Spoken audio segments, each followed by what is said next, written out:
Even going back to the classic point-and-click adventure games, well-written mysteries have always been intriguing. There's something to pulling together clues through investigation, talking to suspects, and making some logical leaps to work out whodunit that can be very satisfying when the experience is constructed well. In this generation, it has been fun to see a mix of styles of play across multiple titles in the subgenre. Some have opted for a classic feel, some have put a heavier focus on character interactions and dialogue, and some have managed to mix together older concepts and play with slightly more action-oriented sequences for flavor. The good news is that Mindcop really doesn't seem to care what anyone else is doing or has done. It just sets out to tackle things its own way.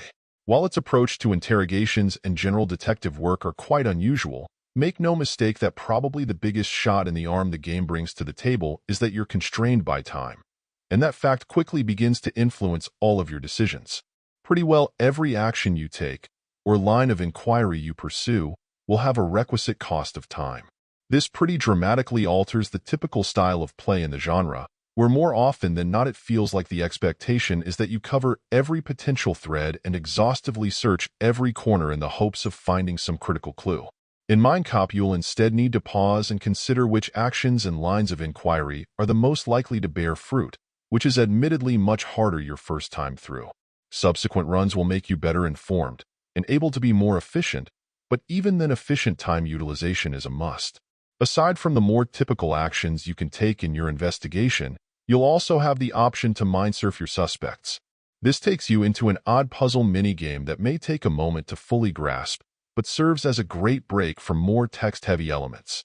If you're able to get to the finish line, you'll then be given the opportunity to go through one of three doors, with one representing a truth, one a lie, and the other uncertainty. Depending on the circumstances, any of the above may be of benefit. And since they're capable of opening new lines of questioning with suspects, they can absolutely make a major difference in your success. There's no doubt that this is a very unusual murder mystery, but it's also quite a refreshing one. If you're the type who is looking to approach it as a casual, one run and you're done though, it may not be a great match.